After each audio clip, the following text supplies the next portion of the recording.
et, et le, comment dire, et le support va aussi vous être transmis. Par contre, c'est un support qui n'a pas vocation à être diffusé mondialement, mais qui en tout cas pourra vous permettre de, d'avoir les éléments à l'appui. Comme je vous l'ai dit, on est en format visio. Ça a été un choix pour nous aujourd'hui de ne pas être forcément dans un format webinaire pour pouvoir avoir des interactions plus fortes, puisqu'on est sur un enjeu de restitution de travaux et d'avoir aussi vos retours pour pouvoir enrichir ces travaux. On va malgré tout essayer de privilégier le module chat si vous avez des questions pour pouvoir les traiter, pour pouvoir organiser les discussions et qu'on puisse au fur et à mesure du temps les récolter. Si malgré tout il y a des souhaits de parole, c'est possible en essayant de rester sur des prises de parole un peu concises parce que comme on est sur un format en distanciel, c'est un peu plus compliqué à traiter et à suivre. Voilà, donc comme on est en format visio, je vous demande de veiller à ce que vos micros restent coupés, même si on essaiera de veiller à ce que ça reste comme tel. Mais je compte sur notre vigilance collective. Voilà. Donc, tout le monde recevra l'enregistrement et le diapo à l'issue de ce webinaire. Pas d'inquiétude là-dessus. Et je vais peut-être aussi me présenter. Je suis Marion Boineau, je suis déléguée générale adjointe au mouvement associatif et donc je suis tout ce qui est question de enjeux et mutations sur les têtes de réseau. Et dans ce cadre-là, on collabore depuis quelques années déjà avec l'IAE de Paris et l'Institut de Paris-Dauphine sur ces projets de recherche. Voilà. Adrien, je te laisse la parole pour commencer la présentation et donner le cadre et partager ton écran. Merci à toi. Si Marion, alors est-ce que mon PowerPoint apparaît bien? Tout à fait. À mon niveau, il Parfait. apparaît. Parfait, merci Marion pour cette introduction. Alors je vais peut-être commencer par me présenter également. Adrien Laurent, je suis maître de conférence à l'université Paris-Dauphine. Alors moi je suis rattaché aux sciences de gestion et du management, mais je suis spécialisé sur le champ associatif, sur le monde associatif, sur les enjeux que traversent les associations avec un regard qui est plutôt celui de, voilà, de là où des théories des organisations. Je vais y revenir dans un instant. Et voilà, donc j'ai le plaisir de travailler avec le mouvement associatif avec Marion depuis quelques temps maintenant sur ces enjeux liés aux têtes de réseau associatives. Alors les éléments que je vais vous présenter aujourd'hui sont issus, Marion l'a indiqué, d'un projet de recherche. C'est le deuxième volet d'un projet de recherche que nous avons mené avec des collègues de l'IE de Paris et puis en coportage avec le mouvement associatif. Et c'est un projet qui est financé, qui a été financé par l'Institut français du monde associatif et puis l'Institut national de la jeunesse et de l'éducation populaire, l'INJEP. Alors voilà, j'ai déjà commencé à indiquer un peu le contexte de cette recherche. Hein, je le disais, deux volets. Je vais vous présenter aujourd'hui plutôt des éléments liés au deuxième. Nous avons réalisé un certain nombre d'études de cas de tête de réseau, donc on est dans une dimension plus qualitative, voire des cas de tête de réseau dont les enjeux nous semblaient intéressants, et un volet quantitatif qui avait plutôt vocation à généraliser, à étayer tel et tel constat sur le plan statistique, donc au moyen d'une enquête par questionnaire. Alors je commence immédiatement par une précaution ou par plusieurs précautions oratoires hein, sur le fait que alors déjà, on est sur un point d'étape hein, sur ce questionnaire, donc voilà, c'est une des premières restitutions que j'effectue quant aux résultats, hein, encore partiels, etc., et qui n'ont pas encore donné lieu à publication ou à production scientifique. Hein, donc voilà, faut vraiment prendre comme un work in progress, comme un point d'étape. Et puis deuxième précaution qui est peut-être encore plus importante, qui est voilà C'est-à-dire que nous sommes une équipe de recherche qui sont de base plutôt des qualitativistes, donc qui nous intéressons plutôt à voilà, des études de terrain. Il nous semblait intéressant voilà, d'avoir ce regard complémentaire d'un point de vue statistique, quantitatif, avec cette enquête par questionnaire. Mais je précise immédiatement que voilà, le quantitatif a beaucoup tendance à écraser la diversité des enjeux rencontrés en l'occurrence par les têtes de réseau qui sont extrêmement diverses. Vous le savez, dans les missions portées, dans les projets respectifs, dans les modes de structuration, dans voilà, tout un tas d'éléments. Et donc voilà, ça peut parfois générer un certain nombre de frustrations quand on connaît bien le terrain, de voir un peu cette richesse parfois écrasée par le quantitatif. Donc voilà, j'en ai terminé pour mes précautions oratoires. Alors, juste oui, pour recadrer un petit peu notre réflexion. En fait, les têtes de réseau sont relativement, voire très peu étudiées hein, dans le champ académique, un petit peu en sociologie, très peu chez nous en sciences de gestion, en théorie des organisations. Il nous semblait important, donc, au travers de ce projet de recherche, de combler ce manque. Et nous avons fait un choix assez résolu de voilà d'ancrer notre réflexion dans une perspective théorique qui est celle ce qu'on appelle les méta-organisations. C'est en fait un champ de réflexion qui a émergé depuis une petite vingtaine d'années maintenant, qui s'intéresse pas spécifiquement au champ associatif, hein, c'est plutôt c'est des travaux qui sont intéressés un peu tous les types d'organisations qui sont elles-mêmes composées d'autres organisations. Donc, ça peut être des fédérations professionnelles, ça peut être des syndicats, ça peut être voilà, tout un tas de choses, mais voilà, avec un certain nombre d'auteurs qui sont intéressés aux spécificités de ces organisations-là. Et donc nous, il nous semblait intéressant voilà, d'adopter ce regard théorique-là pour aborder les têtes de réseau associatives et aussi de voir hein, quels étaient les décalages, en quoi est-ce que peut-être ce concept de méta-organisation n'était pas nécessairement panacée et présenter aussi des limites quant aux spécificités du champ associatif et des têtes de réseau associatifs. Quoi qu'il en soit, nous, ce qui émergeait dans la littérature hein, avant nos travaux, c'était le constat de dire que c'est des organisations qui sont particulières, notamment du fait des relations qu'elles entretiennent, bah, que la méta-organisation, ou la tête de réseau en l'occurrence, entretient avec ses membres. Donc le fait que généralement, la méta-organisation n'a pas une autorité hiérarchique, formelle sur ses membres, le fait que les méta-organisations ont généralement des membres assez fortement différenciés, divers par rapport à une organisation habituelle qui serait composée d'individus, le fait que ces méta-organisations sont généralement plus fortement dépendantes à l'égard des membres, le fait que ces méta-organisations, elles exercent des fonctions qui ont à la fois une visée interne, voilà, dans un champ, dans un secteur donné, assurer des fonctions, des missions au service des membres, au service d'un réseau d'organisations données, puis à l'externe, à l'égard des partenaires, des acteurs publics, de l'environnement et du grand public. Voilà. Donc c'est juste pour vous donner ce petit regard-là théorique et qui va expliquer aussi un petit peu voilà, que les questions qu'on a choisi de poser, comment est-ce que ces questions ont été structurées et formulées. Alors, juste quelques éléments très rapides. Donc, le plan de mon intervention, je vais commencer par quelques éléments très rapides en termes de méthodologie, puis je passerai en revue voilà, un certain nombre de résultats issus de ce questionnaire. Donc, dans un premier temps, voilà, finalement, qui sont ces têtes de réseau? Qu'est-ce qu'elles représentent hein, en première approche sur un plan de l'assise géographique, sur un plan du type d'association représentée par les têtes de réseau, sur le plan de est-ce qu'il s'agit essentiellement ou pas, j'y reviendrai, de têtes de réseau dont l'assise est sectorielle, hein, qui ont vocation à représenter un secteur donné.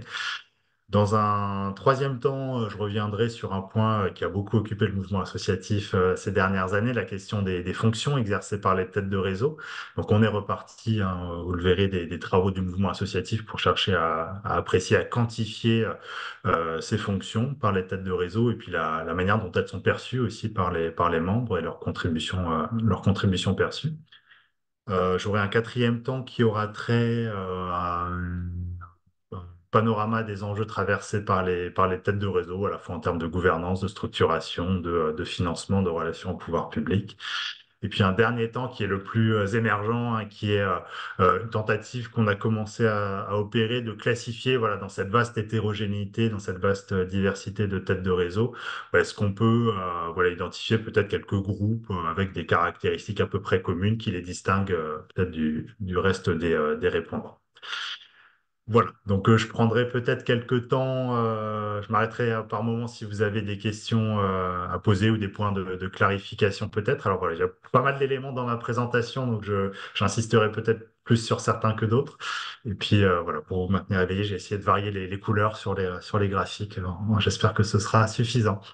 Alors, en termes de méthodologie, donc je le disais, hein, il s'agit d'une enquête par questionnaire. Donc un questionnaire d'assez vaste ampleur, hein, 51 questions. Alors sachant que certaines de ces questions étaient constituées elles-mêmes de multiples échelles. Par exemple, voilà, on avait une question sur les services apportés par les têtes de réseau à leurs membres, qui étaient elles-mêmes composées de voilà, 4 ou 5 échelles. Donc vous voyez qu'on peut, on pourrait même dire que finalement on approche des 80 ou 90 questions hein, qui étaient posées aux répondants. Donc on est très heureux parce que ça les a pas rebutés plus que ça. On a obtenu plus de 270 réponses à ce questionnaire. Le questionnaire, il a été élaboré dans une double logique, voilà, avec un regard scientifique ancré dans la théorie, dans une dimension conceptuelle, mais aussi avec des allers-retours avec le terrain, avec les acteurs du mouvement associatif, avec un certain nombre d'entre vous aussi, je pense, hein, qui ont participé à un moment ou à un autre à la co-construction de ce questionnaire. Il a été administré en ligne donc à la fin de l'été 2023. Je l'ai pas précisé à la fois auprès de têtes de réseau, à la fois auprès de têtes de réseau notamment, voilà, qui ont pu être atteintes ouais, parce qu'ils font partie des réseaux du mouvement associatif, et puis d'associations simples, parce que l'idée était aussi d'avoir ce double regard entre des têtes de réseau et puis les membres de ces têtes de réseau, notamment quand il s'agit de questionner la contribution, l'utilité perçue de ces têtes de réseau. Je le disais, donc 272 réponses complètes, dont 206 têtes de réseau. Donc l'essentiel de mes analyses se focaliseront plutôt sur les réponses têtes de réseau, mais pour certains points, je reprendrai hein, les réponses des associations membres de têtes de réseau et de leur perception de là ou des têtes de réseau auxquelles elles appartiennent.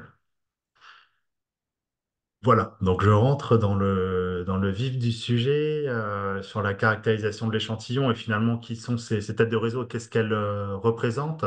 Donc parmi nos répondants, nos 272 répondants, donc on a une grosse majorité de têtes de réseau qui ont une assise géographique nationale ou régionale, de manière plus résiduelle départementale et encore plus résiduelle internationale et locale. Donc, on avait gardé un item international sans trop savoir ce qu'on pourrait en tirer. Donc, voilà, on a eu très, très peu de réponses, hein, ce qui peut se comprendre pour tout un tas de raisons. Donc, j'ai exclu hein, pour la suite de l'analyse les têtes de réseau internationales et voilà, pour garder que les têtes de réseau concernées par des enjeux plutôt au niveau national ou en tout cas interne à la France. Et j'ai, pour certaines analyses, réduit cette variable à deux modalités, donc c'est-à-dire les têtes de réseau nationales par rapport aux têtes de réseau dites territoriales ou territorialisées, qui sont donc soit régionales, départementales ou infradépartementales. Dans une logique proche, voilà, la question suivante était est-ce que les têtes de réseau répondantes ont vocation ou représentent un secteur d'activité, un même secteur d'activité ou pas? Et donc on voit que dans la très grande majorité des cas, c'est le cas. Voilà, une très large majorité des associations répondantes ont une assise sectorielle. Troisième élément, alors qui est un petit peu plus complexe, c'est une question sur laquelle on a beaucoup réfléchi et qu'on a hésité à poser, mais qui est finalement assez utile quant aux résultats qui sont obtenus. L'idée a toujours été d'explorer finalement quelle est la catégorie sur laquelle repose la tête de réseau. Qu'est-ce que ça veut dire cette question de la catégorie? C'est finalement voilà, quel est l'élément, soit en termes de cause, de projet, de secteur d'activité, voilà, on peut imaginer différentes choses, mais le critère en fait d'existence de la tête de réseau en ce qu'elle réunit l'ensemble des membres qui la composent, qui en sont membres. Et donc, pour préciser ça, et vu qu'on s'intéresse à des têtes de réseau associatives, on a cherché à explorer un petit peu plus dans cette question-là, quelle est un peu la nature, voilà, de la mission exercée par les associations. Alors, c'est pour ça que j'étais très prudent en introduction de ma présentation tout à l'heure. Ici, l'idée était de voir finalement, est-ce qu'on est plutôt face à des associations membres des têtes de réseau qui se considèrent davantage comme ayant une dimension entre guillemets opératrice de gestion d'un équipement, de gestion d'un établissement dans le champ par exemple sanitaire, médico-social, de fourniture de services aux usagers, ou bien est-ce qu'on est davantage sur des associations membres qui déploient une mission voilà, la défense d'une cause donnée, une mission de plaidoyer, une vocation davantage sociopolitique. Donc, et voilà, on avait aussi posé la question parce que forcément, dans nombre d'associations vont refuser de se positionner d'un côté ou de l'autre et vont considérer qu'elles font les deux en même temps et on peut tout à fait le comprendre. Mais quoi qu'il en soit, on voit il y a 43% des associations des têtes de réseau qui considèrent que leurs associations membres ont plutôt une dimension servicielle opératrice, une petite minorité pour lesquelles les associations membres ont une vocation exclusivement de défense d'une cause, et puis 42% pour qui voilà, les deux sont menés de front, et avec des associations membres, un secteur, un champ en fait qui est composé à la fois d'associations, enfin qui est composé d'associations qui poursuivent à la fois la défense d'une cause et une fonction d'apport de services à des usagers ou une fonction d'opérateur. Est-ce que tout est clair jusqu'à présent? Est-ce qu'il y a peut-être des premières questions, notamment sur le plan méthodologique ou la caractérisation des répondants, avant que je rentre plus dans l'analyse?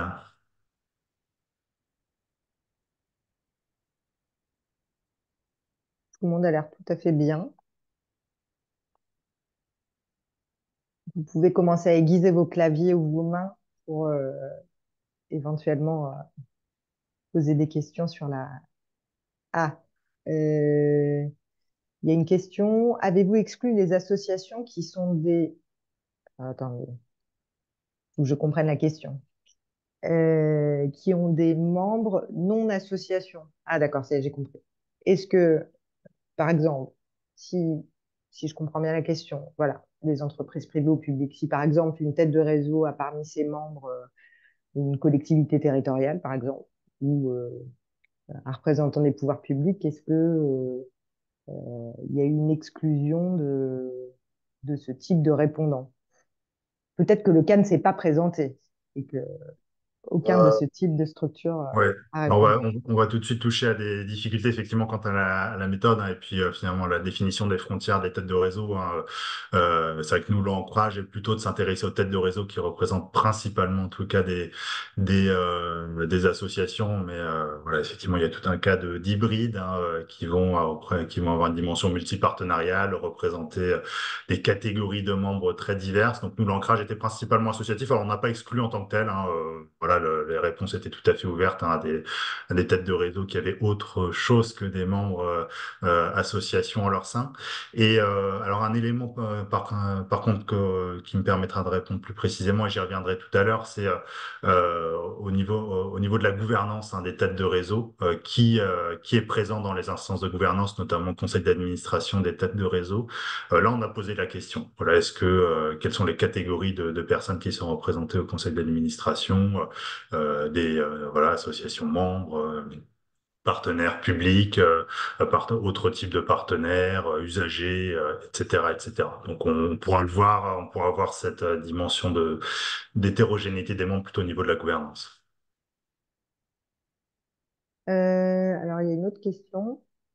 Euh, alors, je vais me concentrer une fois de plus. Une question de caractérisation de votre cible d'étude ici. Combien de membres opérationnels territoriaux étaient en moyenne composés les têtes de réseau interrogées? La question est complexe. Si je Alors, de... j'ai pas bien compris ouais, la Alors, question. si j'essaye de reformuler, mais je vais... Est-ce que on avait une idée dans l'échantillon de les têtes de réseau qui ont répondu, combien de membres en moyenne elles avaient? Si je, si je pense, enfin, par exemple, sur les 200 et quelques, est-ce qu'il y a un moment où on posait la question de savoir combien de membres en moyenne elles avaient, 20, 30, 40, 50, ou c'était pas une question qui était posée? Poser la question en tant que telle. Nombre de membres, on a cherché la prochaine manière, de manière plutôt indirecte et au titre des fonctions, parce qu'en fait, ça nous aurait pas forcément apporté grand-chose d'avoir cet élément-là. Donc c'est pas une question qu'on a posée directement. Ok. A priori, j'ai bien retranscrit la question. Tout va bien. Merci Marion pour la traduction et la lecture.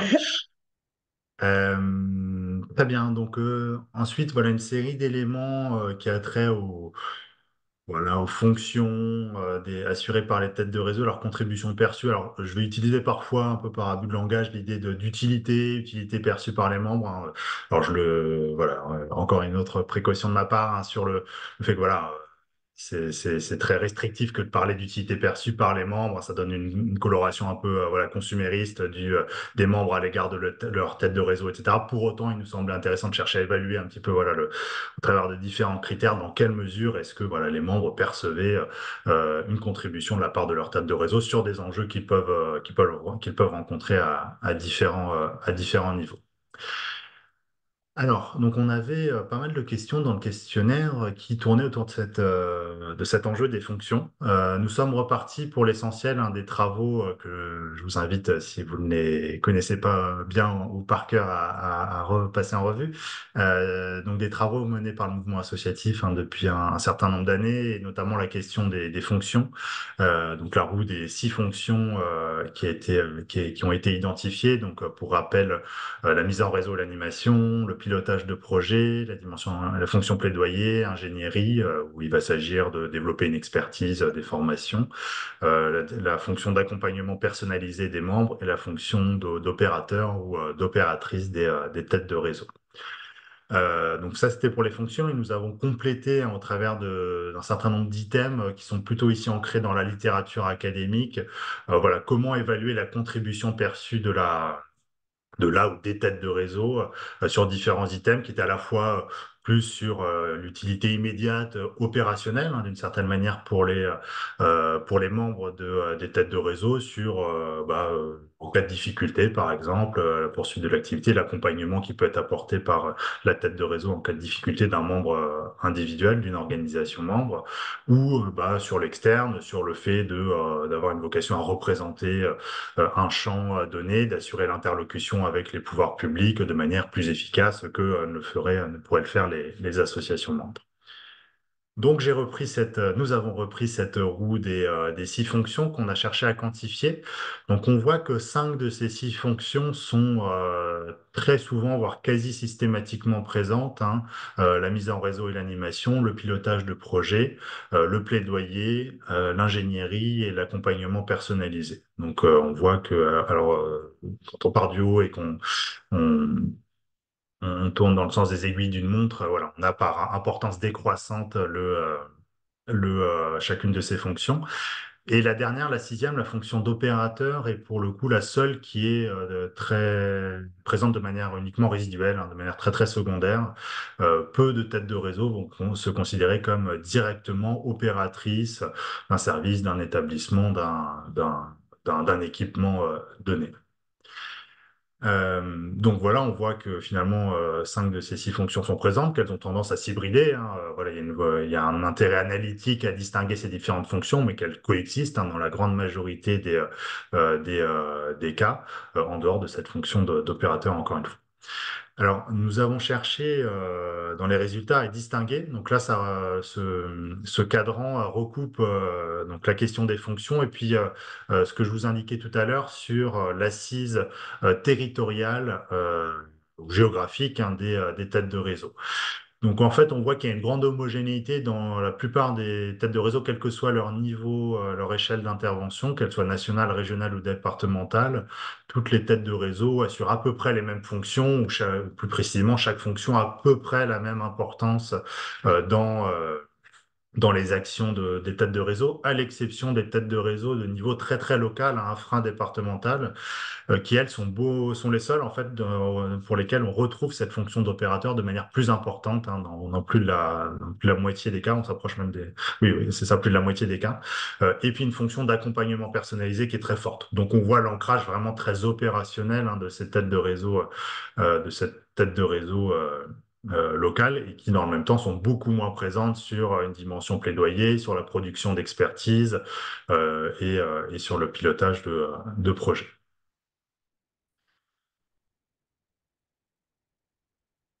Ensuite, donc un certain nombre d'éléments, comme je l'évoquais, sur la contribution perçue de la tête de réseau par elle-même et puis par ses membres. On a cherché à comparer, voilà, de manière déclarative, à poser la même question aux têtes de réseau et puis aux associations membres de têtes de réseau quant à la contribution, voilà, perçue sur différents plans.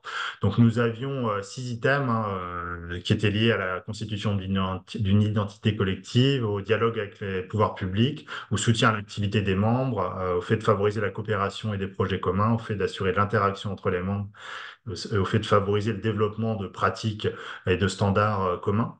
Donc, il est intéressant de voir qu'il y a une très forte reconnaissance, hein, sur les fonctions qui ont plus une dimension, entre guillemets, externe, représentative ou représentationnelle, hein, des têtes de réseau. C'est-à-dire que, voilà, que ce soit les membres de têtes de réseau ou les têtes de réseau elles-mêmes considèrent qu'elles ont un rôle et une contribution très forte dans le fait de solidifier, de constituer une identité collective pour un champ donné, notamment pour un secteur d'activité donné, puisqu'on a vu que c'était généralement des têtes de réseau sectorielles, d'assurer le dialogue avec les pouvoirs publics, l'interlocution avec les pouvoirs publics. On sait que le champ associatif en France est très largement adossé au pouvoir public et il s'agit d'un enjeu absolument central et sur lequel les têtes de réseau sont reconnues. C'est un petit peu différent lorsqu'on s'intéresse davantage aux fonctions internes, à l'utilité, à la contribution perçue euh, en interne, c'est-à-dire dans le soutien à l'activité des membres, dans la coopération plus locale, concrète, hein, entre des membres autour de projets communs, l'interaction entre les membres, le développement de pratiques communes, hein, notamment de pratiques professionnelles, etc. On voit ici qu'il y a un décalage. Les têtes de réseau ici sont assez convaincues de leur utilité en la matière, hein, considèrent que tout comme elles ont un rôle en externe de représentation, de constitution d'une identité collective pour le réseau, elles considèrent également qu'en interne, elles ont une contribution très forte sur toutes ces dimensions voilà, internes, d'appui notamment aux membres. Pour autant, les membres eux-mêmes sont pas tout à fait sur la même longueur d'onde dans le sens où voilà, cette utilité perçue sur ces fonctions internes est plus faiblement perçue par les associations membres que par les têtes de réseau. Donc c'est intéressant de voir que voilà ce décalage et d'insister dessus, hein, encore une fois sur le fait de dire que et ce qui rejoint d'ailleurs beaucoup, hein, les éléments que nous avons explorés dans la littérature académique, hein, en dehors du monde associatif sur les méta-organisations, qui est de dire qu'il y a vraiment un enjeu fondamental pour l'existence même du tête de réseau que d'être légitime à aller en externe, hein, sur la base voilà, de la représentation de ses membres, mais à l'externe, dans l'interlocution avec l'environnement externe, les pouvoirs publics, etc. Et on voit que c'est moins que cette dimension est moins perçue sur les fonctions internes.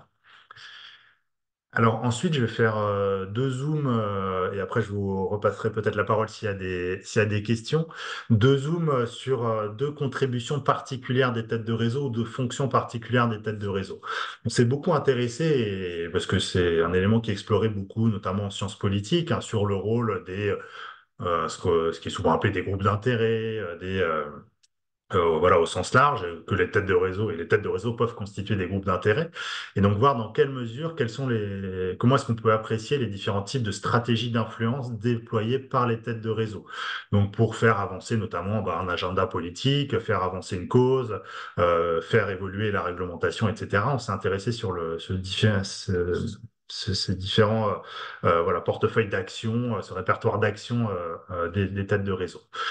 Donc, on voit que finalement, les stratégies plutôt orientées, plutôt fortement revendicatives, liées à la protestation, mobilisation publique ou même aux campagnes publiques sont relativement secondaires par rapport à ce qui aurait plutôt trait à de la co-construction au sens large, c'est-à-dire le fait que les têtes de réseau cherchent à développer une expertise collective commune à un champ donné pour contribuer aux politiques publiques. Dans plus de la moitié des cas, les têtes de réseau considèrent qu'elles ont ce rôle et qu'elles déploient cette stratégie-là qu'elles déploient également une capacité de négociation, de participation aux consultations pour co-construire les politiques publiques. On voit que les stratégies d'influence plus directes, hein, comme je le disais, plus revendicatives ou plus directes sur l'élaboration des lois ou par les recours juridiques, sont beaucoup plus résiduelles.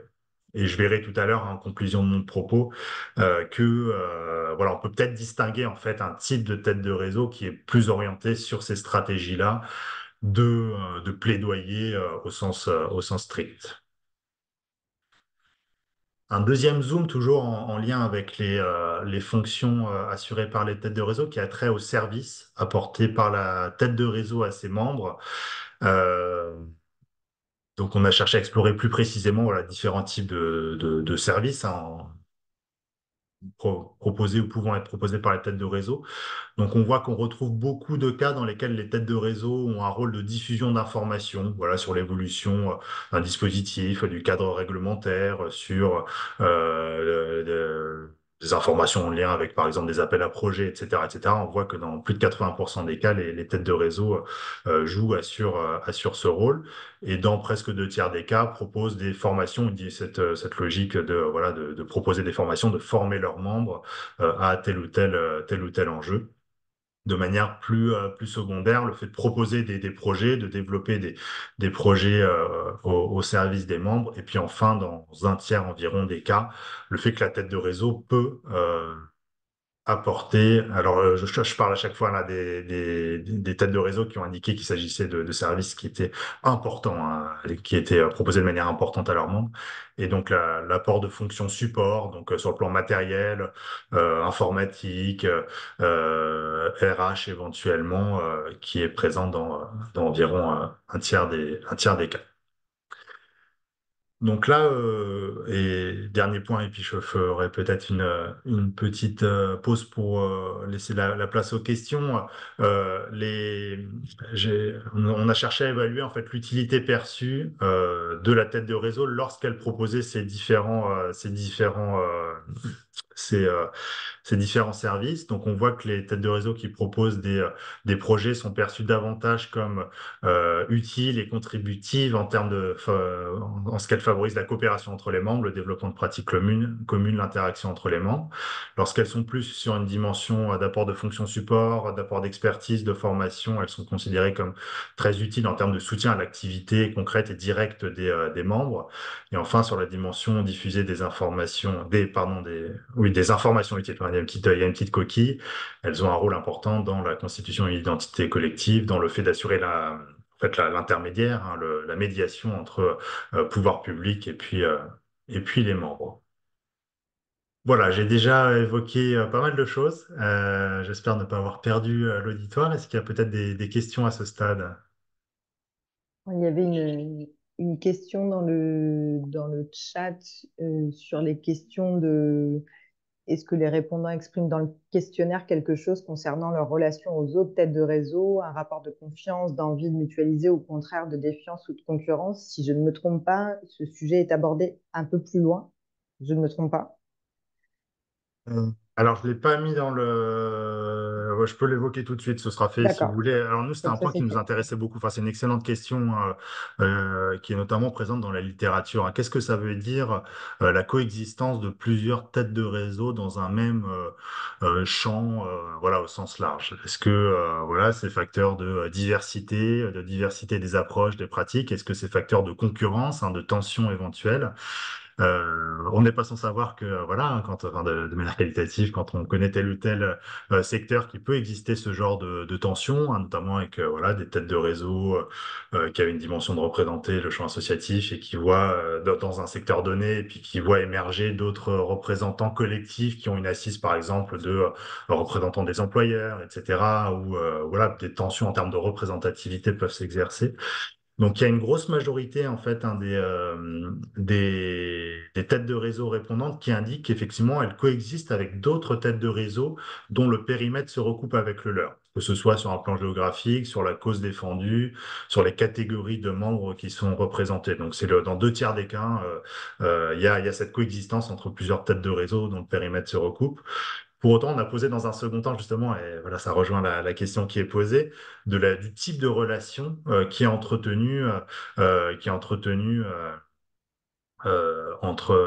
ces têtes de réseau qui coexistent, hein, dont le pré-gardé semble se recouper. Et en fait, il est très rare il y a que 9% hein, des têtes de réseau en question qui considèrent qu'elles sont dans une situation concurrentielle ou conflictuelle avec d'autres. Alors, c'est pas rien, hein, c'est 9%, c'est presque un cas sur 10, mais environ la moitié des cas, dans une petite moitié des cas, les relations sont considérées comme étant plutôt d'ordre collaboratif et dans la petite moitié qui reste, il s'agit de relations neutres ou inexistantes en fait. Voilà. Alors, il y a deux autres questions. La première, je crois que j'ai la réponse. Est-ce que les associations adhérentes interrogées ont répondu au questionnaire à propos de leur tête de réseau, celle à laquelle elles adhèrent, ou alors elles ont répondu dans l'absolu sur ce qu'elles entrevoyaient du principe d'être en réseau?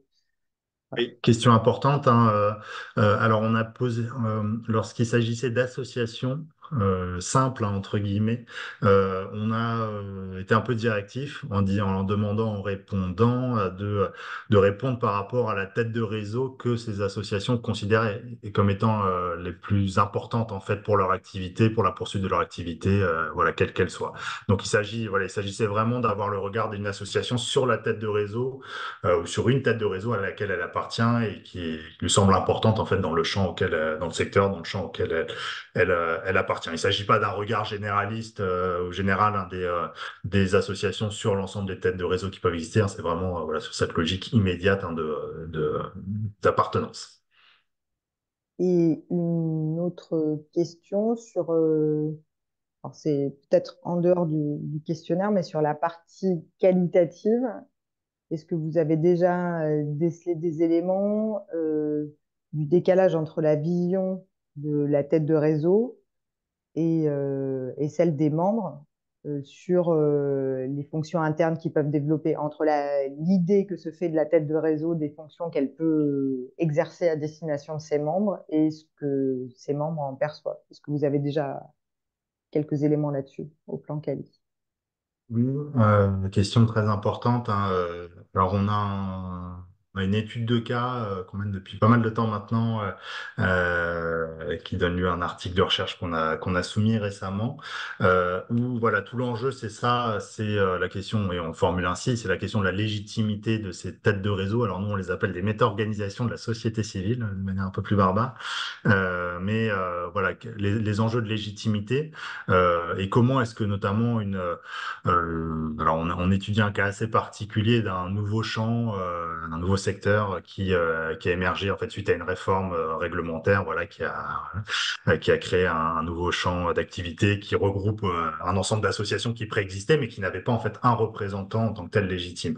Et donc on s'intéresse à toute la dynamique par laquelle justement une tête de réseau, une méta-organisation va pouvoir émerger et se constituer comme étant l'acteur légitime et représentatif pour l'ensemble du secteur en question. Et on montre, voilà, et c'est ce que j'évoquais tout à l'heure, et ça répond, enfin, ça fait écho tout à fait aux commentaires, qu'il y a cette double dimension en parallèle qui se co-construit en externe et en interne, la légitimité externe, légitimité interne qui sont complètement indissociables, que finalement c'est par la contribution aux attentes immédiates et spécifiques des membres de la tête de réseau que la tête de réseau la fédération en question va justement solidifier aussi sa représentativité, sa capacité de porter une voix en externe. Et nous, on montre en particulier que dans ce cas très spécifique, hein, donc c'est une étude de cas unique, hein, ça n'a pas vocation à être généralisé, mais le rôle très très important de constitution d'une capacité d'expertise, hein, de production d'une expertise sur la base de l'expertise des membres, hein, donc par des groupes de travail, par des méthodologies, par des instances dédiées à la production d'expertise pour le secteur en question, sur laquelle la tête de réseau peut capitaliser aussi en externe, qui permet l'association des membres en interne, la production d'une expertise légitime et reconnue aussi in fine notamment par les pouvoirs publics en externe. Voilà, donc c'est très difficile hein, de démêler tous les fils hein, de cette question de la légitimité et voilà, de l'interne, de l'externe, qui sont en fait très, très étroitement liés. Merci. À ce stade, il n'y a pas d'autres questions, donc on va pouvoir commencer à dérouler et les uns et les autres vont pouvoir continuer à réfléchir aux questions qu'ils peuvent poser par le chat et peut-être même qu'on laissera parler des gens à un moment. On ne sait pas. Ça dépend, puisqu'on a un peu de temps, mais on va te laisser passer sur le panorama des enjeux et puis on reprendra un petit temps d'échange ensuite. Merci Marion, puis merci pour ces questions tout à fait éclairées. Alors voilà, donc là je vais passer en revue pas mal de choses, voilà, pas forcément reliées les unes avec les autres, mais en tout cas d'un certain nombre d'enjeux traversés par les têtes de réseau qu'on a cherché à identifier au travers de ce questionnaire. Donc première chose, nous avons cherché à quantifier quelles étaient les préoccupations principales des têtes de réseau. On leur a demandé finalement, selon vous, quels sont les défis principaux que vous rencontrez actuellement. Donc, on avait bien entendu présélectionné un certain nombre d'items que vous voyez ici. Nous avons été un petit peu surpris par les résultats. Alors, bon, finalement, la surprise, on peut comprendre hein, ces résultats en réfléchissant un petit peu. Mais je le disais à l'instant, il y a dans la littérature académique, ce qui est mis en lumière très très souvent, c'est un enjeu de légitimité, de reconnaissance en fait, de reconnaissance à la fois par les membres, par les partenaires, par le grand public éventuellement. Et là, on voit qu'ici, pour beaucoup de ces éléments liés à la reconnaissance, c'est plutôt secondaire en termes de défis, d'enjeux identifiés par les têtes de réseau. Bon, l'explication peut aussi sans doute se trouver sur un plan méthodologique, dans le sens où c'est compliqué de faire passer ce genre sur un plan, ce genre d'enjeu sur un plan, dans un questionnaire avec une dimension purement déclarative, etc. C'est des choses qui sont même pas forcément explicites et formalisées par les têtes de réseau en question. Voilà, quoi qu'il en soit, on voit que les préoccupations rencontrées par les têtes de réseau ont beaucoup trait à de l'opérationnel et puis à la question des ressources. Donc le premier défi, c'est celui du financement. Voilà, on y revient. Celui du financement, plus de la moitié des têtes de réseau font état de difficultés ou de défis rencontrés en lien avec la remise en cause, hein, plus la question était plus précisément celle-ci, la remise en cause de leur financement. J'y reviendrai tout à l'heure. Près de la moitié, la question des lourdeurs administratives, hein, c'est tout particulièrement le cas pour les têtes de réseau qui co-animent des dispositifs, notamment publics, qui co-administrent hein, parfois même un secteur d'activité donné, hein, qui font largement état de cet enjeu, de cette question des lourdeurs administratives. Une question de reconnaissance par le grand public quand même, hein, qui est présente à la tête des têtes de réseau en question, qui se considèrent pas en tant que tel comme très légitime à l'égard du grand public. Hein. On posait tout à l'heure la question de l'interne, de l'externe. Donc, a priori, une légitimité assez forte, hein, on l'a vu, à l'égard des membres, des personnes en interne, des pouvoirs publics, des partenaires externes aussi, mais pas du tout du grand public qui ne perçoit sans doute même pas l'existence ou l'utilité des têtes de réseau. En tout cas, dans ce qui est perçu par ces têtes de réseau elles-mêmes.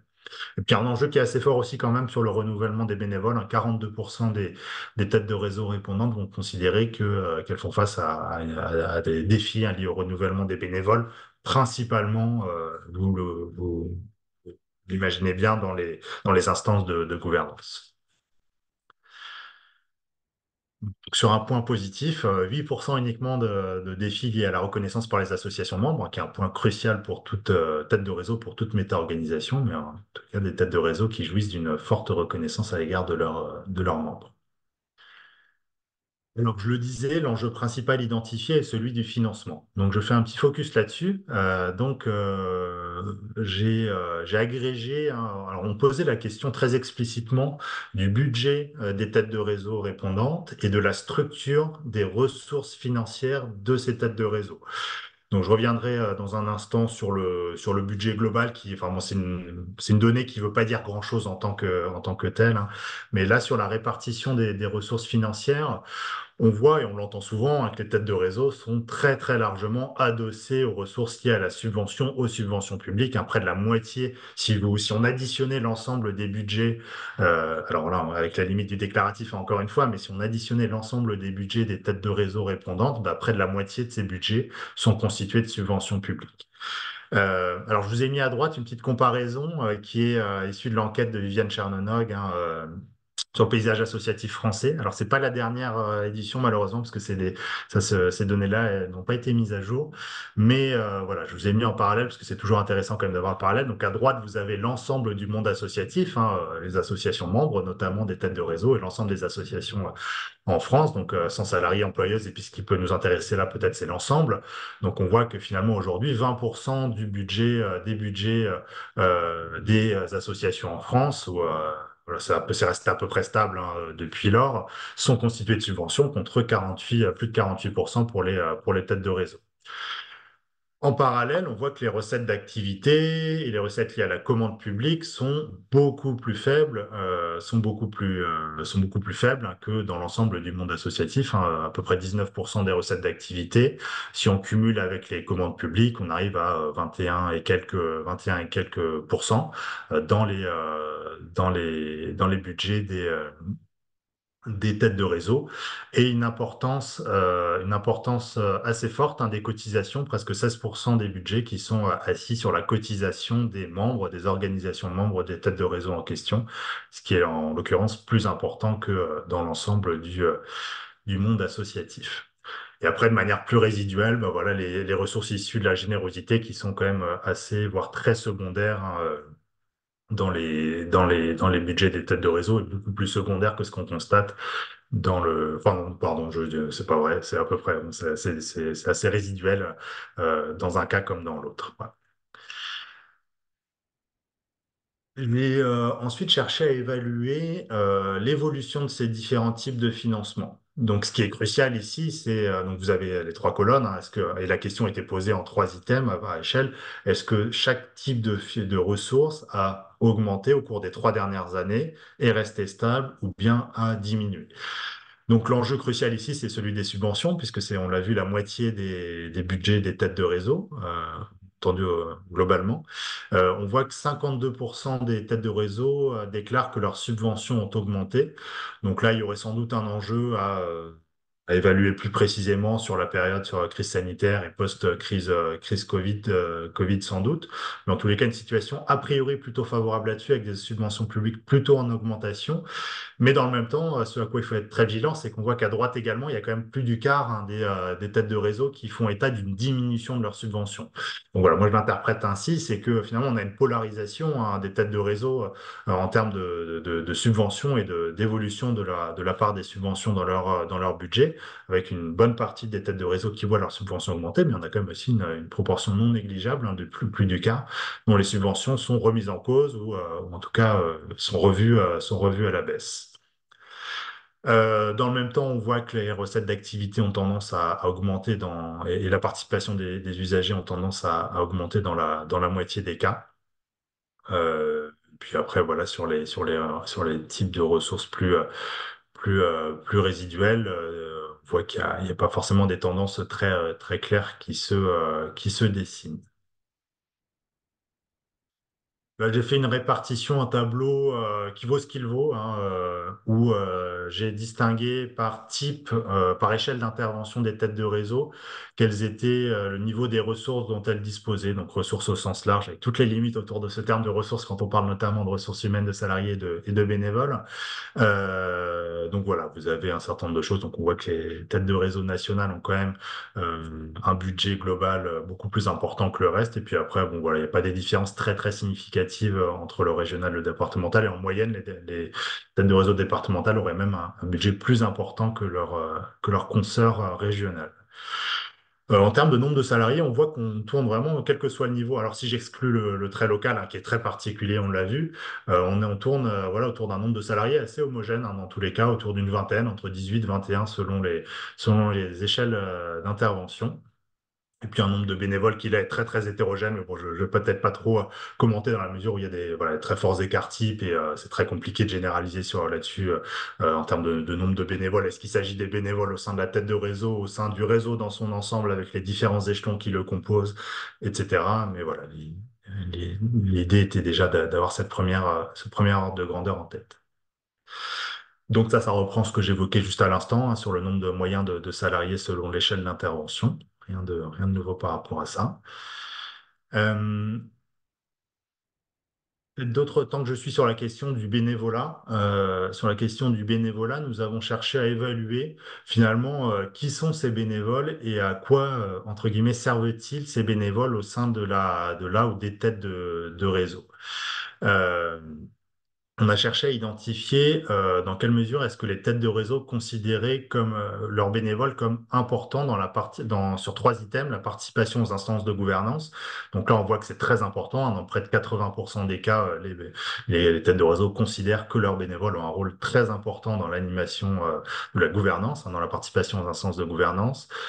De manière, dans un cas sur deux, il est la participation aux activités du réseau. Voilà, donc notamment les fonctions que j'évoquais tout à l'heure, hein, les missions exercées par la tête de réseau. Un cas sur deux où les bénévoles ont un rôle important, 50% des cas dans lesquels les bénévoles ont un rôle important à jouer. Et là, de manière beaucoup plus partagée, résiduelle, etc., et pas très significative en fait, sur la participation des bénévoles aux actions de terrain lorsque la tête des réseaux emmène auprès des usagers, etc., où là, c'est pas, il y a pas de contribution évidente qui se détache. Donc Ok. ensuite, peut-être, oui, Il y a quelques questions sur le ouais, très financement? Est-ce bien, que bah, je tu vais veux peut-être en prendre à ça que continuer? Ouais. j'ai évoqué pas mal de choses.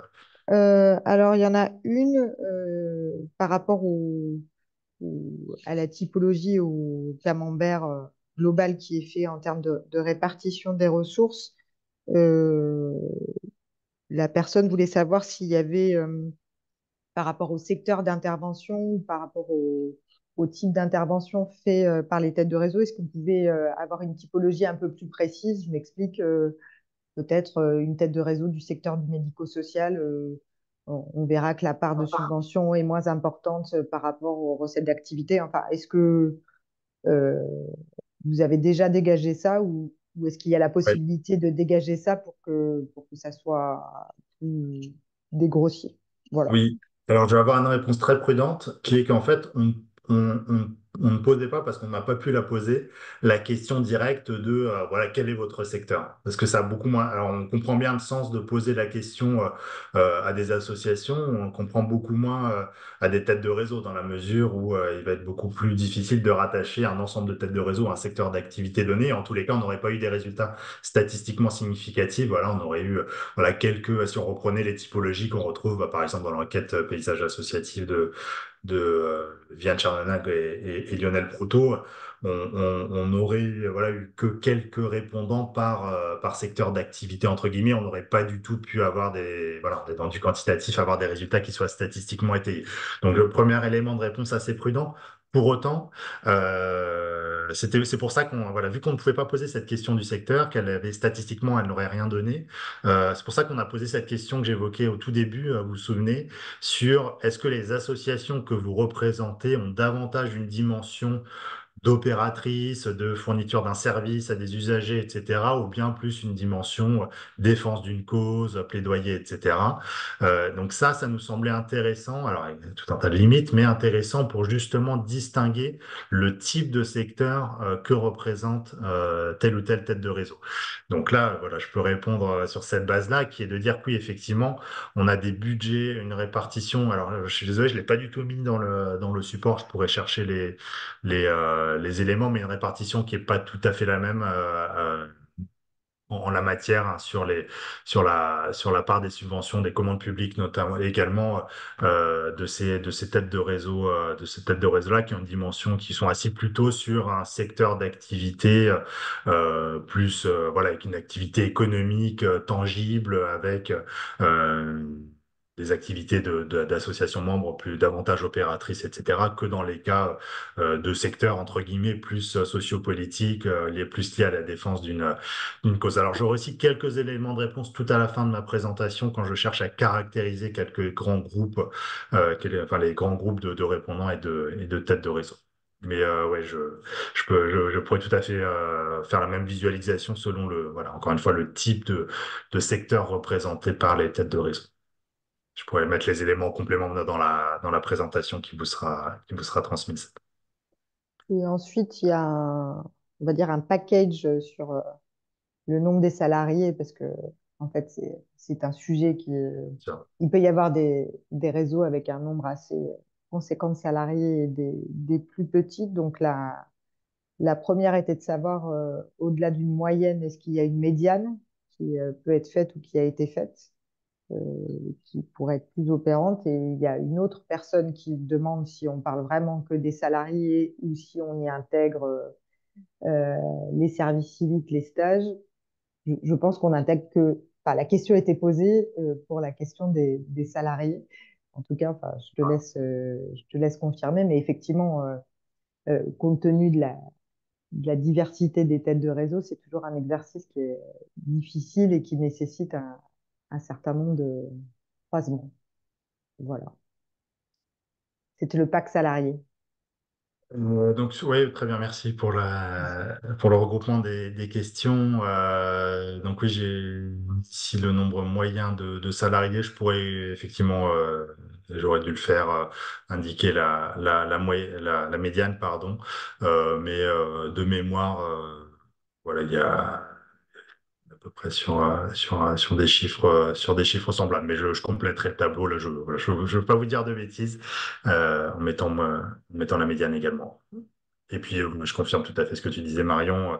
La question qui a été. Alors, on avait un questionnaire très large avec plusieurs dizaines de questions, je le disais tout à l'heure. Donc, voilà, malheureusement, on a dû faire des arbitrages aussi. On n'a pas pu rentrer très, très finement. C'est peut-être, je pense, hein, la dimension la moins finement explorée dans le questionnaire, hein, et sur laquelle on ne pourra pas énormément capitaliser, mais sur la question des salariés, du type de salarié, etc. On me posait la question de manière très, très générique, hein. Voilà, le nombre de salariés au sein de la tête de réseau. Alors, il y a une autre question. L'argent fait toujours parler, Évidemment. forcément. Alors, je vais lire la question en même temps que je te la pose, donc peut-être que je vais la lire deux fois. Avez-vous exploré l'utilisation du levier des subventions publiques pour soutenir, ou au contraire tenter d'asphyxier telle ou telle tête de réseau en fonction de son caractère plus ou moins contestataire vis-à-vis des financeurs? Excellente Est-ce que j'ai question. pas Alors, besoin de la reformuler? ouais, ouais, non, bah, la question très importante et qui fait sans doute écho à pas mal de choses et d'actualités. Alors voilà, encore une fois, bon, dans du quantitatif, c'est très compliqué d'aller explorer ce genre de dimension. Pour autant, là aussi, j'y reviendrai tout à la fin.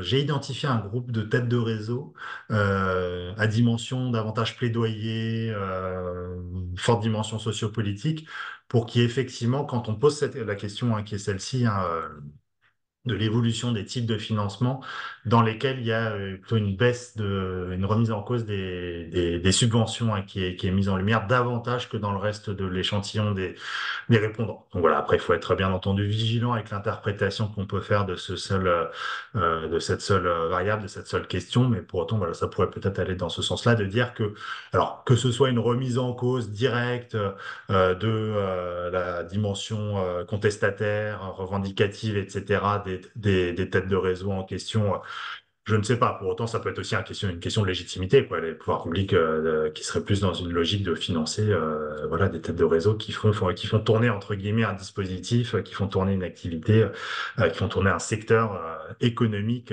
au sens un peu strict du terme. Voilà.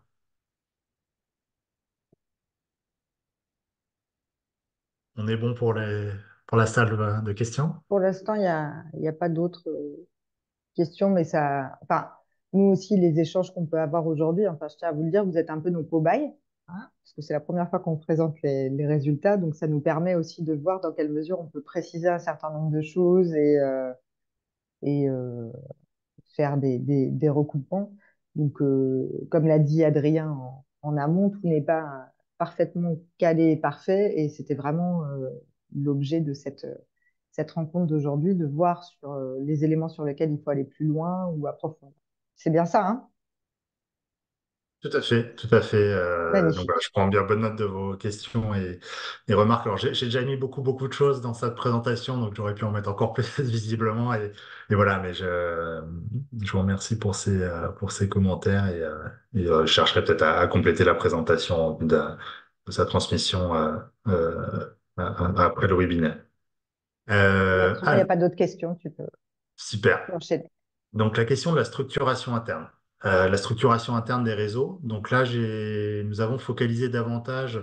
Oui, pardon. Alors donc oui, sur la question de la structuration interne et les différents échelons existants dans les têtes de réseau répondantes. Donc on a posé la question. Donc là ici, il s'agit pour les répondants de dire est-ce que dans leur tête de réseau respective existent les différents échelons territoriaux ou sous-échelons, on pourrait dire territoriaux.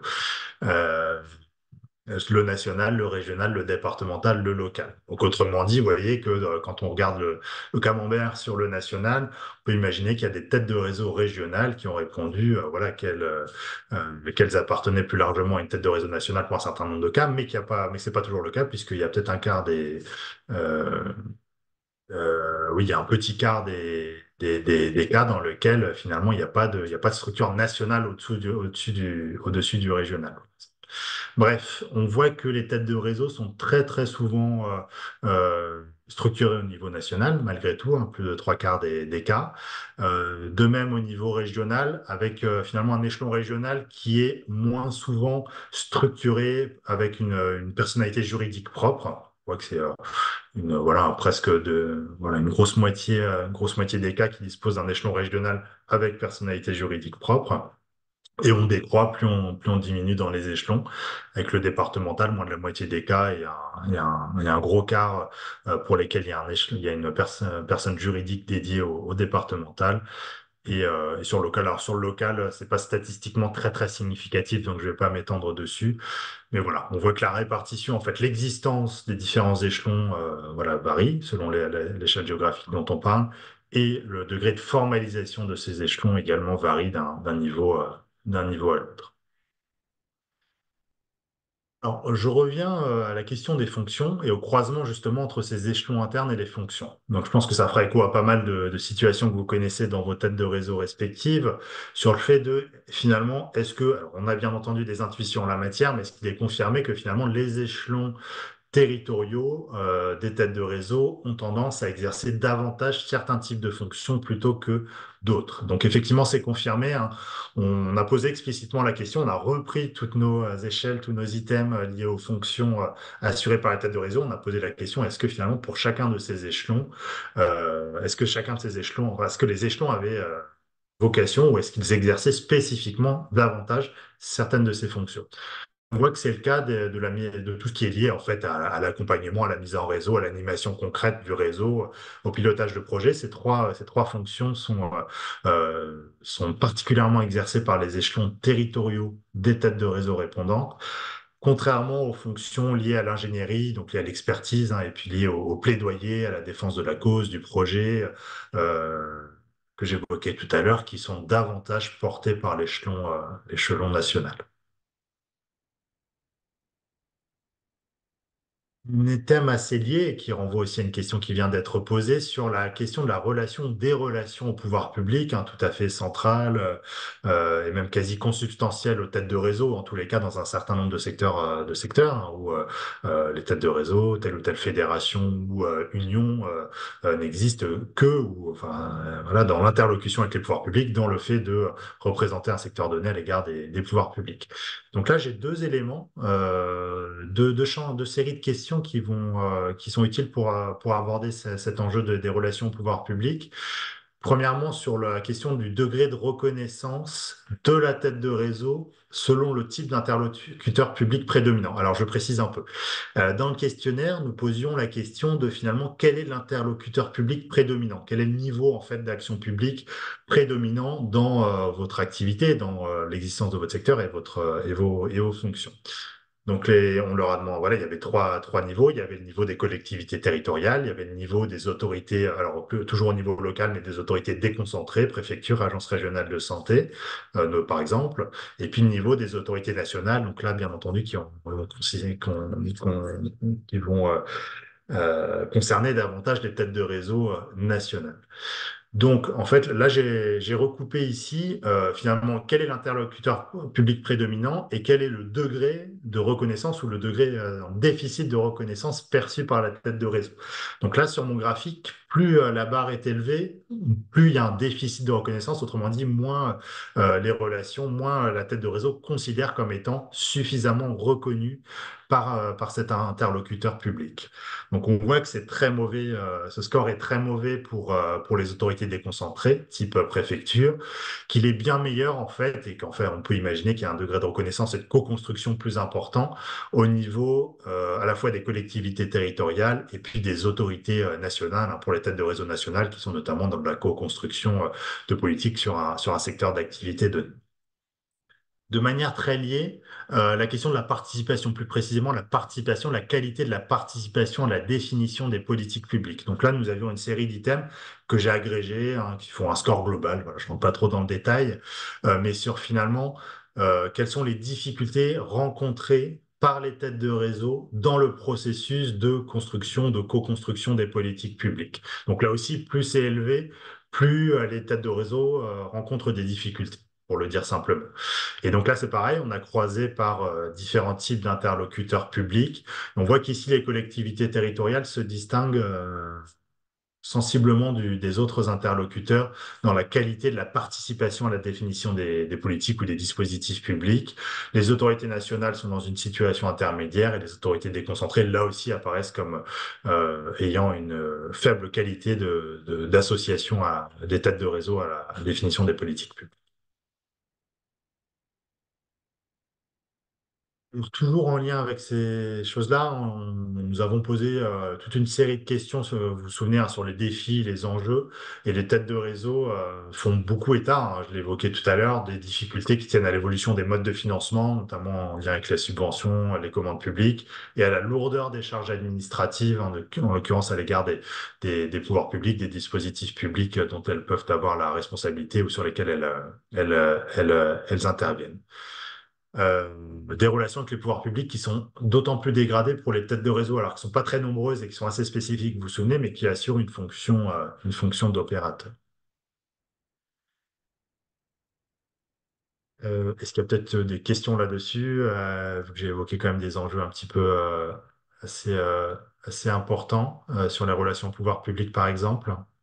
Alors, la slide a intéressé. Il n'y a pas de question en tant que telle dessus, mais a priori, ça fait écho. Il y a juste une question, mais qui n'est pas forcément liée à cette partie en particulier, de savoir s'il avait été analysé alors, la personne écrit la récence, mais en fait, en tout cas, l'antériorité de la création de la tête de réseau. Est-ce que, je sais pas comment dire, L'âge, en fait, hein, la l'âge, la en date de fonction de l'âge création. de la tête de réseau. fonction de la date de création, les impacts que ça pouvait avoir sur, euh, sur Nous ces n'avons pas analyses. Et ça posé peut la question. notamment, Ouais, ouais, oui, tout à fait. avoir un impact sur la relation avec les pouvoirs publics, par exemple. Oui.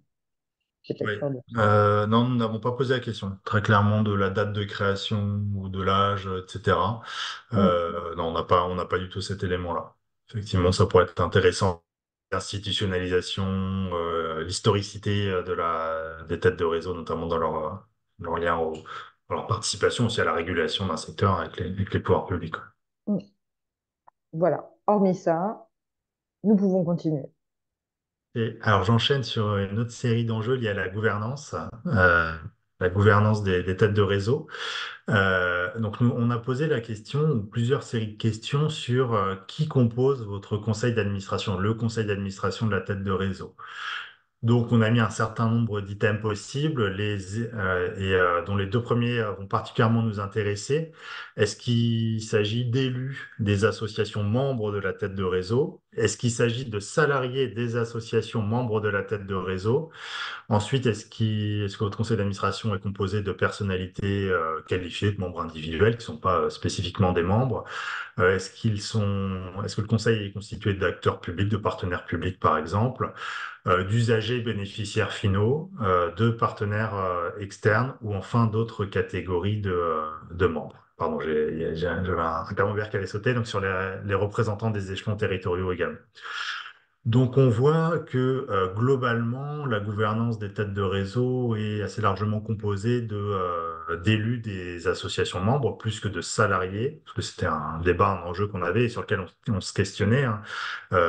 Voilà, est-ce qu'il s'agit de bénévoles? Alors certes, on est bénévole quand on participe au conseil d'administration de la tête de réseau, mais est-ce qu'on est dans le même temps bénévole dans l'association que l'on représente et au titre duquel on participe justement au conseil d'administration de la tête de réseau. Donc on voit qu'on est plus souvent élu parce qu'on est déjà élu de base dans une association que salarié. Je différencierai les cas juste après. Mais voilà, donc dans un gros tiers des cas, on a des salariés des associations membres, des personnalités qualifiées, des représentants des échelons territoriaux. Et puis dans des cas beaucoup plus résiduels, on pouvait s'y attendre, hein, des partenaires externes, acteurs publics, des usagers bénéficiaires ou d'autres catégories de membres. Il y a un élément toujours en lien avec ça, toujours sur cet enjeu. Est-ce que finalement, toujours dans le conseil d'administration, on retrouve davantage des élus ou bien des salariés des associations membres? On voit que la proportion de salariés est significativement plus importante dans les instances des têtes de réseau qui ont une dimension régionale. Donc, une tête de réseau régionale va avoir une proportion plus importante alors d'élus dans son conseil d'administration, mais qui sont de base des salariés des associations membres.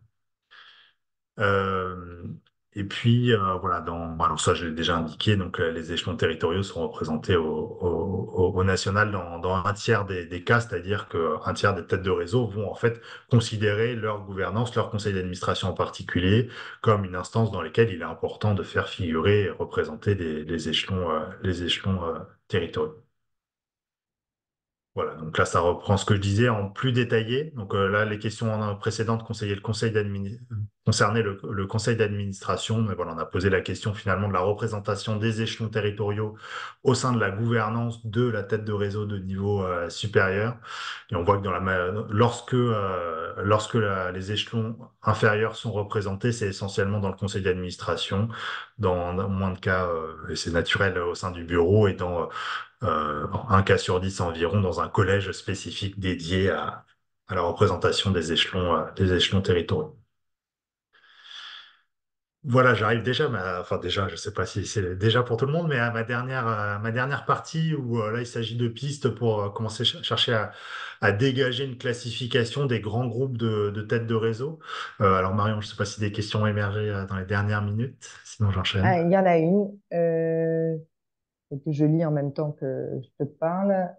Est-ce qu'il y a une différence qui est faite entre une association élue dans le CA, c'est-à-dire que dans certains types de gouvernance et d'organisation, en fait, c'est la personne morale qui est élue et pas la personne physique. mais représenté par un élu ou par un salarié. C'était l'enjeu. Enfin, Mm. on parle que de ce cas de figure, en fait. Oui, enfin, je l'ai peut-être pas dit très explicitement. On ne parle que de ce cas de figure, parce que dans les autres cas, on va considérer qu'il s'agit de membres individuels. Donc c'est très Mm. important, nous, notamment dans la lecture en termes de méta-organisation. Effectivement, une méta-organisation, elle va être composée principalement d'organisations. Dans ces instances de gouvernance, toutefois, on peut voilà, trouver une diversité de membres, de représentants, qui sont alors très souvent des représentants des organisations, en l'occurrence des associations de membres, mais qui peuvent être aussi d'autres types. Donc en l'occurrence, dans les deux premiers camemberts, il s'agit de représentants des associations en tant que tel membre du réseau, de la tête de réseau, qui donc et voilà, donc ils sont dans tous les cas membres au titre de représenter une association membre. Mais voilà, est-ce que justement dans cette association membre, ils sont davantage salariés ou bien élus? Et à côté de ça, on a la question des membres individuels. Est-ce que finalement vous représentez que vous-même, que voilà, au titre de personne physique? Ça pose la question, mais qu'on a déjà commencé à échanger sur la question de la spécificité de l'engagement bénévole dans le cadre d'une tête de réseau, rapportée à une association, une entité en tant que telle. Euh, il y a des dynamiques qui sont assez particulières et singulières et qui évoluent aussi en fonction du niveau de représentativité de la tête de réseau. Et on en échangeait l'autre jour avec Adrien. Il y a, nous, au niveau du mouvement associatif, on réfléchissait aussi à la question d'avoir un rapport d'engagement des membres, plus que, enfin, en tout cas, en complément d'une analyse du bénévolat, mais qui pourrait peut-être être intéressante et appropriée. Alors, je sais que ça s'applique au niveau du mouvement associatif. Est-ce que ça peut s'appliquer plus globalement aux têtes de réseau? Je ne sais pas. Mais en tout cas, c'est des dynamiques qui sont intéressantes à analyser. Marielle, je ne sais pas si on a répondu à ta question, mais autrement, tu peux la préciser et Adrien peut continuer à avancer. Ça sera ta dernière partie et après, on pourra peut-être prendre quelques commentaires oraux, je pense. Et puis, je rebondis juste sur ton propos, Marion. C'est sûr que ça fait énormément écho à tout un tas de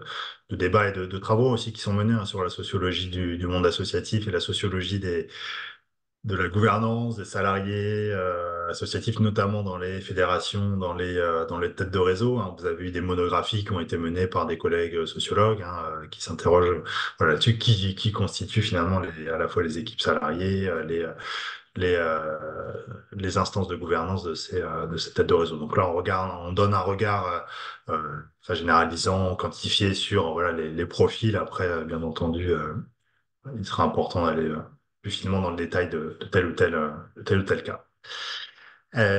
Donc, dernière partie qui sera beaucoup plus rapide, vers une classification des têtes de réseau.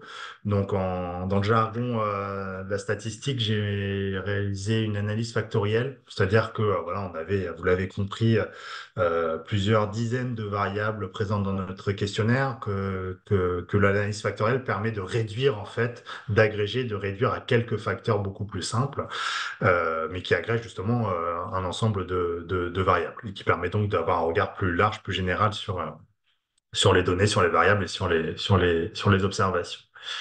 Donc,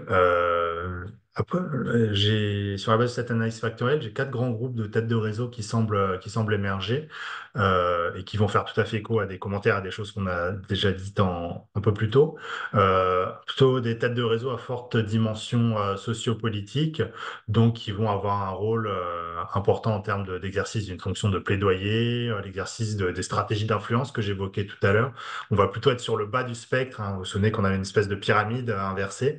Bah, sur le bas du spectre, on va beaucoup retrouver ces têtes de réseau-là sur des stratégies d'influence directe, d'assurer l'interlocution, le dialogue avec les pouvoirs publics, l'importance de constituer une identité collective pour le réseau aussi qui est attesté hein, dans les réponses.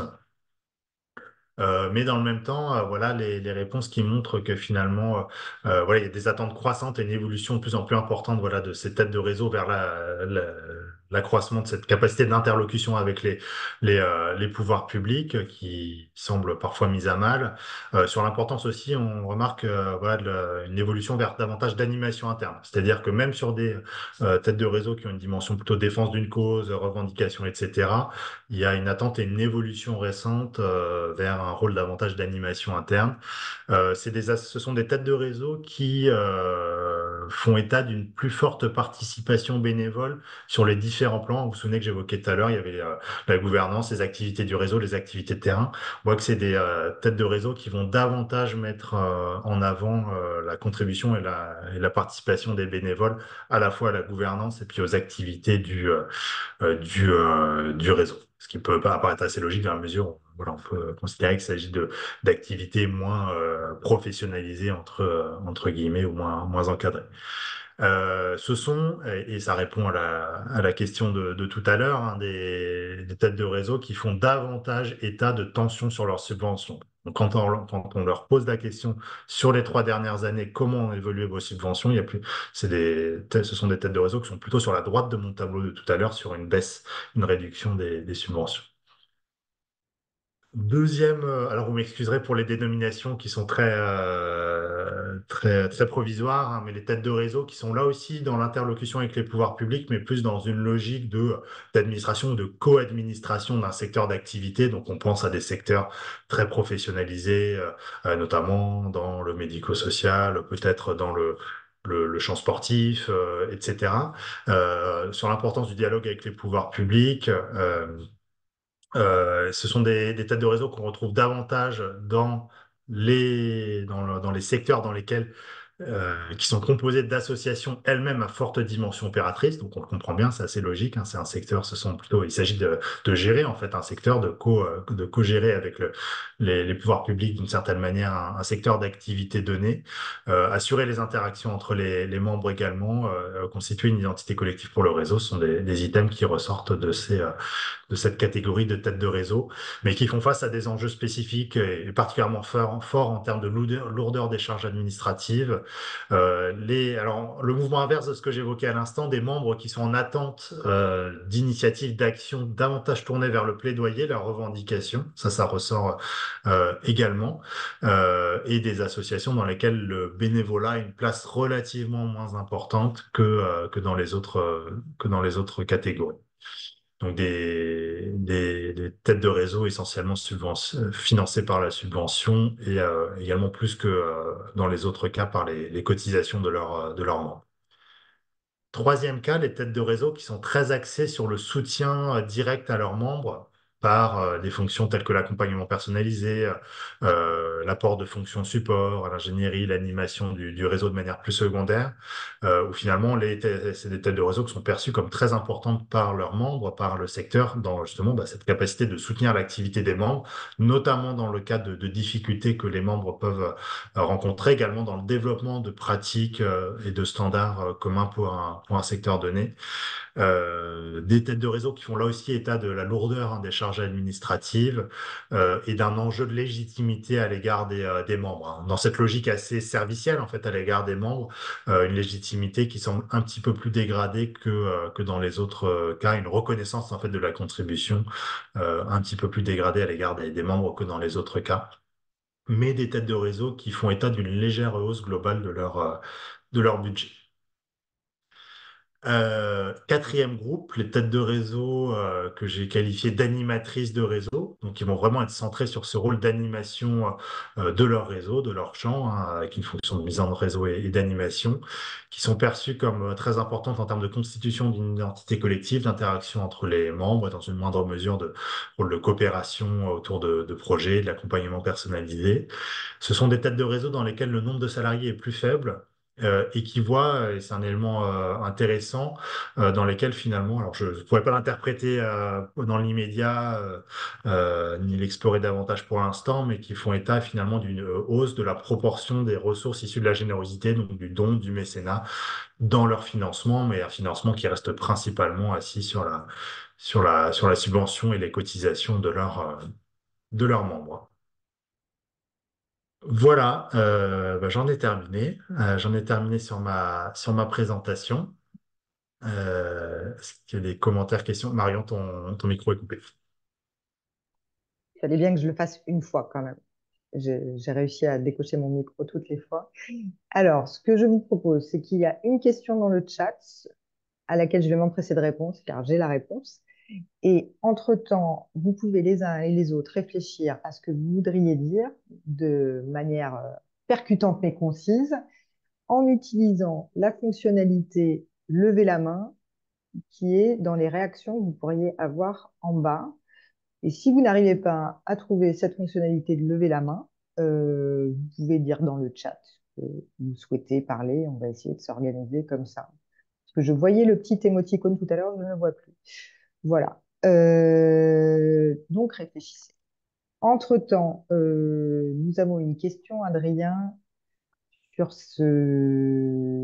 le questionnaire et il est demandé s'il était demandé de détailler les missions et l'action et actions parmi les grandes catégories de fonctions et la personne aimerait savoir quelles actions se retrouvent dans la catégorie de plaidoyer et de création d'expertise. C'est pour ça que je peux répondre à la question.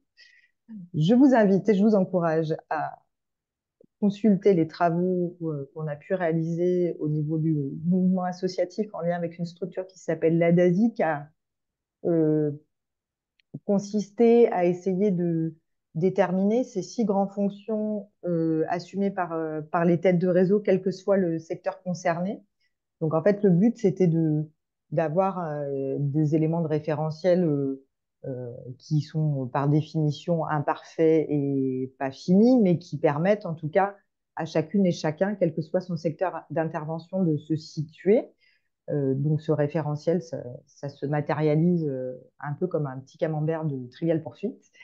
Vous trouverez les éléments sur notre site internet et après on l'a décliné par le biais de différentes monographies, différentes études de cas, de têtes de réseau avec des antériorités un peu différentes, avec des secteurs un peu différents, avec des tailles un peu différentes, qui permettent de voir comment elles sont incarnées.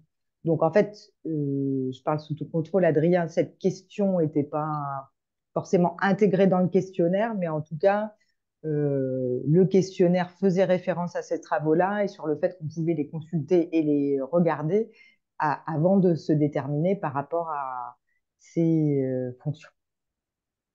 Voilà. Je ne sais pas si Ouais, tu as quelque chose à merci Marion, ajouter. oui, oui, tout à fait.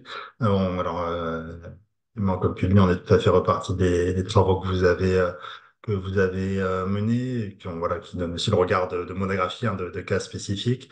Alors, pourtant, par rapport à la question, on a quand même détaillé un certain nombre d'items, pas sur toutes les fonctions. Voilà, enfin, l'idée, hein, de toute façon, dans le questionnaire, c'était d'apporter plusieurs regards complémentaires, parfois sur un même objet. Donc, on posait dans un premier temps la question en termes de fonctions, hein, des 6 fonctions qu'on a détaillées tout à l'heure. Dans un second temps, on posait la question sur, voilà, avec des focus plus sur effectivement la dimension plaidoyer, euh, co-construction, etc., avec une série d'items sur est-ce que, voilà, en quelle mesure est-ce que, et je l'ai restitué à un moment, vous avec cette pyramide inversée, voilà, en termes de plaidoyer, vous recourriez à telle ou telle stratégie, plus il y a la co-construction, l'expertise, la revendication, etc. On a fait la même chose sur les services, sur la dimension plus apport, voilà, de services aux membres, en détaillant les différents types de services. Voilà, c'est les 2 fonctions qu'on a davantage détaillées. On l'a moins fait pour les autres. Voilà. Voilà. Alors, je ne doute pas que les uns et les autres, vous avez des choses à dire, peut-être des réactions à avoir, sachant que le plus difficile, c'est pour le premier et qu'après, ça engage des discussions plus fortes. Alors, je vous dis, je voyais quand Adrien partageait son diapo, l'item réaction en bas, je ne le vois plus. C'est la magie de Zoom, mais je suis certaine que l'une ou l'un d'entre vous voudra se lancer et a des choses à dire. Ce n'est pas possible que vous n'ayez pas de réaction. Impossible.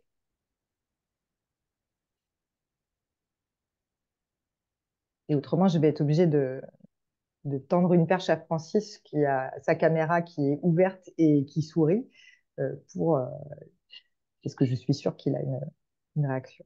Main levée de nos amis du pôle musique Pays de Ah, la Loire. voilà.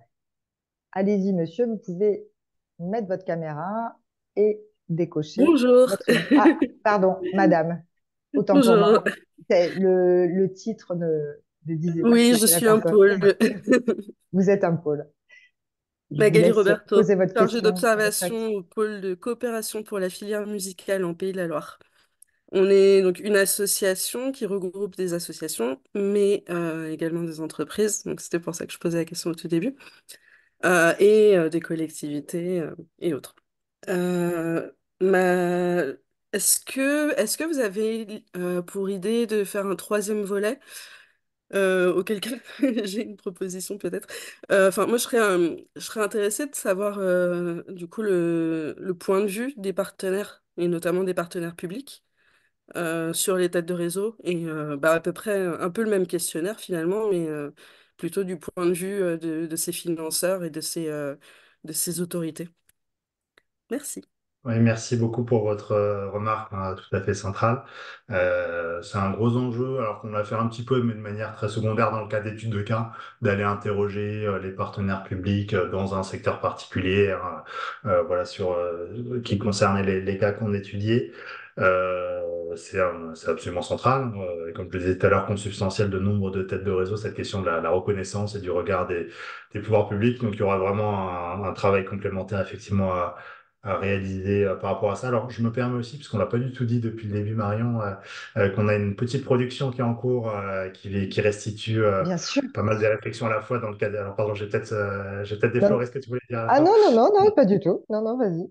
Donc, J'ai oublié de le dire. sur un dossier spécial pour la revue Juris Association que vous connaissez certainement, donc un dossier qui sortira pour l'édition du 15 mai 2024, sur lequel donc je redis un certain nombre d'éléments moins détaillés que ce que je vous ai dit aujourd'hui sur le questionnaire, sur lequel on revient plus en détail pour le coup sur la question des relations au pouvoir public, la dimension politique des têtes de réseau, comment réinsuffler peut-être une dimension sociopolitique aussi.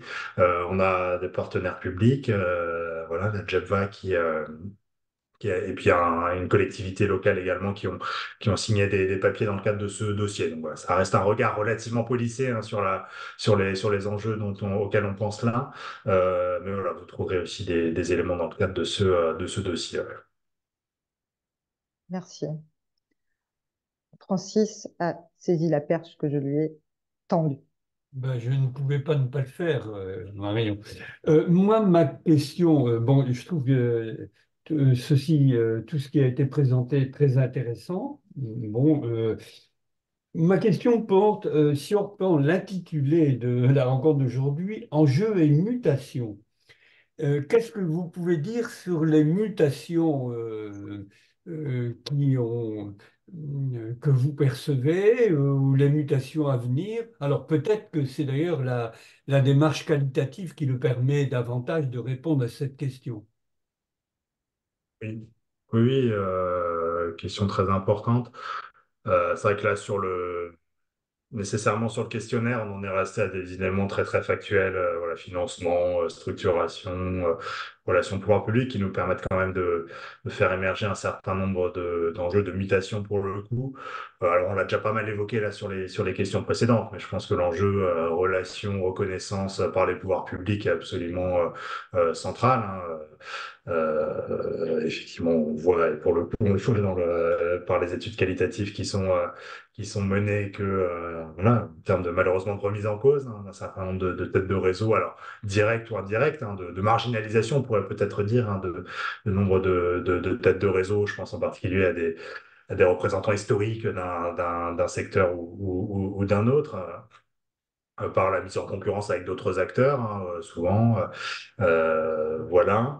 Donc il y a un enjeu, je pense, en termes de financement, d'évolution des financements, que le questionnaire permet pas complètement d'étayer, hein, voilà, mais on voit qu'il y a quand même des mutations, hein, je pense, sur l'enjeu des subventions, enfin, ce qui est tout à fait lié au premier point, sur bon, des subventions qui semblent a priori plutôt stable ou augmentée, mais pour un certain nombre de cas, quand même être remise en cause.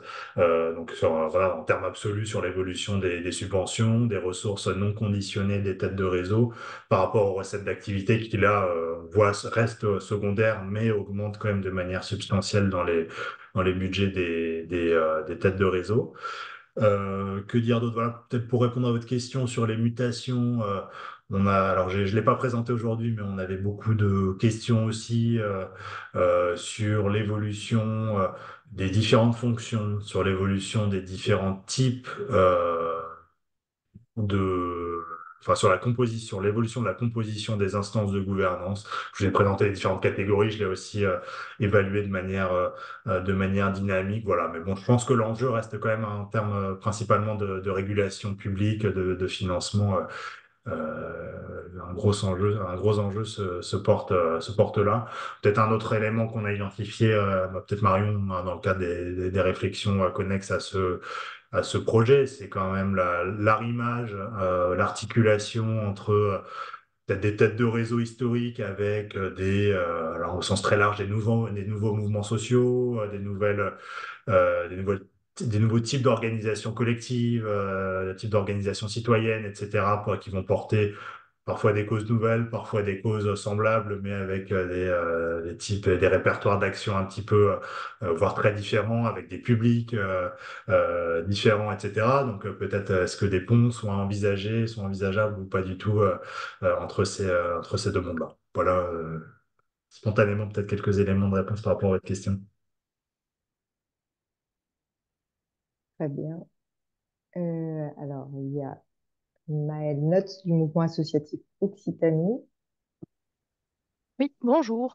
Merci déjà pour tous ces éléments qui étaient assez enrichissants et qui du coup nous nourrit aussi nous en région sur ces questions-là. Moi, j'allais agrémenter dans le sens de la question de Francis, de savoir aussi est-ce qu'on a interrogé cette question du sens, la question du sens des fédérations, la question du sens de se regrouper, en fait, de se retrouver ensemble.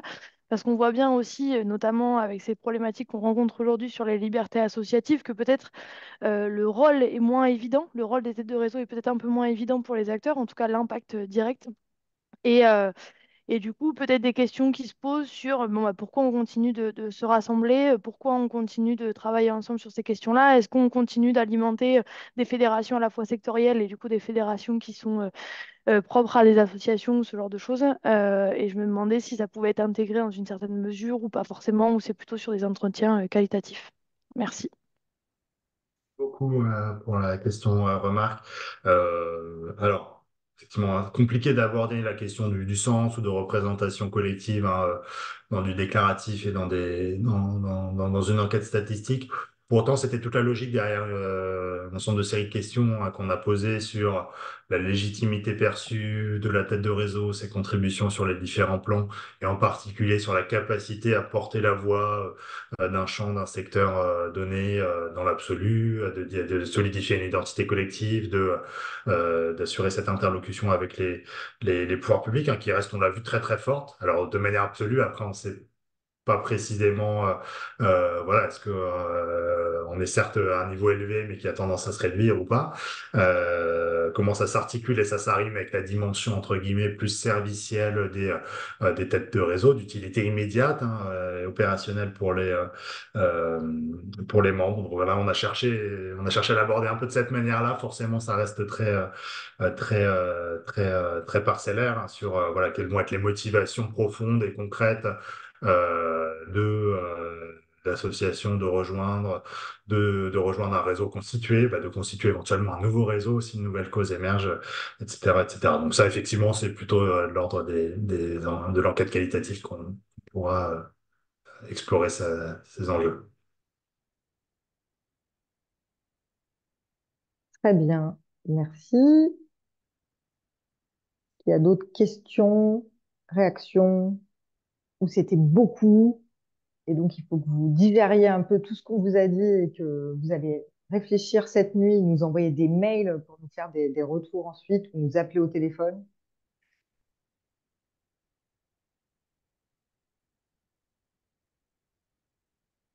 Non, personne.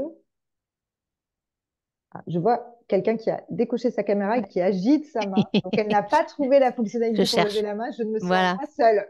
Moi aussi, j'ai un peu du mal à la trouver sur Zoom, donc je me comprends.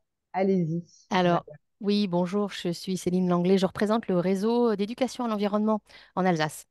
En fait, j'avais une question, mais peut-être que vous ne pouvez pas forcément y répondre. C'était en lien avec les évolutions et les mutations que vous constatez. Je me posais la question des métiers au sein des équipes salariées. Est-ce qu'il y avait des éléments là-dessus voilà. Voilà. Est-ce qu'il y a des demandes? Est-ce qu'il y a des évolutions? Est-ce qu'il y a des préoccupations de cet ordre-là? Merci d'avance. Merci beaucoup en tout cas. Merci beaucoup pour la question. Alors ouais, c'est une question très intéressante. Alors, vraiment, on l'explore pas en détail, hein. Très clairement, en fait, voilà, un questionnaire spécifique sur cette sociologie des professionnels des têtes de réseau aurait même pu être pertinent, hein, sur qui sont-ils, d'où viennent-ils, qu'au font-ils, etc. Notamment effectivement l'évolution des métiers qui serait tout à fait intéressant. Donc non, nous on aborde uniquement de manière quantitative sur le nombre de salariés, sur le rôle, sur de manière indirecte, sur les fonctions qui sont assurées par la tête de réseau à laquelle euh, dans laquelle ils sont salariés, etc. Mais non, je ne peux pas donner plus d'éléments précis sur la pratique concrète et effective des salariés des têtes de réseau. Il y a un vrai sujet, effectivement. Peut-être que nous, au niveau du mouvement associatif, alors bien sûr, on ne fait pas ni de recherche qualitative ni quantitative sur ces sujets-là, mais on a quand même une attention à essayer d'y travailler, même si c'est assez complexe. Et on a un enjeu de notre côté sur la question de l'accompagnement, au renforcement des têtes de réseau, plus notre partie, puisqu'en fait,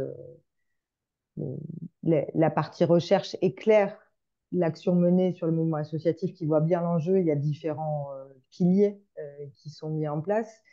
Et de ce point de vue-là, c'est aussi des choses qu'on a réalisées par le biais de parcours d'accompagnement de têtes de réseau sur différents sujets, sur comment les dynamiques d'innovation, d'influence pouvaient s'impulser. Alors, c'est pas forcément des métiers, mais en tout cas, c'est de l'échange entre pairs, puisque c'est parcours d'accompagnement mobilisé à la fois des élus et des salariés et des organisations. Et là, en fait, notre idée aujourd'hui, on verra si elle marche ou si elle ne marche pas, euh, ça serait l'idée d'organiser des formations à destination des permanents, des têtes de réseau pour apprendre à se saisir du référentiel des fonctions qu'on a pu mettre en place et peut-être d'autres choses ensuite pour travailler sur cette question du métier. Alors, à la fois avec une cible des ressources humaines des têtes de réseau. Si je dis ressources humaines, c'est à dessein, parce que ça peut être à destination des salariés ou des bénévoles des organisations, mais aussi avec une attention à mobiliser aussi des acteurs de l'accompagnement qui peuvent toucher aussi des réseaux que nous, on ne va pas toucher en tant que mouvement associatif. Donc, en tout cas, on a une visée globale aujourd'hui de se dire il y a des mutations et nous, en tant que mouvement associatif, quelles briques on peut y apporter en termes d'accompagnement à destination des têtes de réseau pour pouvoir leur permettre de renforcer leur action et puis aussi d'accompagner des évolutions qui sont de plus en plus rapides, en fait, clairement en termes d'évolution sociétale, environnementale. Il y a des nécessités d'adaptation qui ne sont pas toujours évidentes à mettre en place. Voilà. Bon, je ne vais pas aller à la pêche jusqu'au bout. Je pense que s'il n'y a pas d'autres questions, je vous propose de nous en arrêter là et que nous soyons tous émerveillés d'avoir fini avant l'heure. Euh, En tout cas, vous recevrez l'enregistrement de cette session ainsi que le diaporama. Je vous invite, alors ce n'est pas que nous avons honte de ces travaux, mais c'est des travaux provisoires, donc ne pas le diffuser sur toute la Terre. Adrien, je parle sous ton contrôle, mais en tout cas, c'est des éléments de Voilà, réflexion. voilà, encore une fois, Mm, l'idée, mm, voilà, de mm, toute façon, on était plutôt sur des stades descriptifs à ce stade, mm. et voilà, donc c'est des choses assez provisoires, des traitements qui sont pas encore finalisés, etc., et qui vont avancer dans les mois qui viennent. Donc, on Mm. manquera pas de vous tenir informé de leur aboutissement. Voilà. Et n'hésitez pas en tout cas à nous faire des retours par mail par rapport à l'analyse que vous pourriez en faire. Et c'est des travaux qui suivent leur cours et qui sont par définition sur le temps long, sur lequel on continuera à vous laisser informer. Voilà. Merci à vous et je vous souhaite une très bonne journée.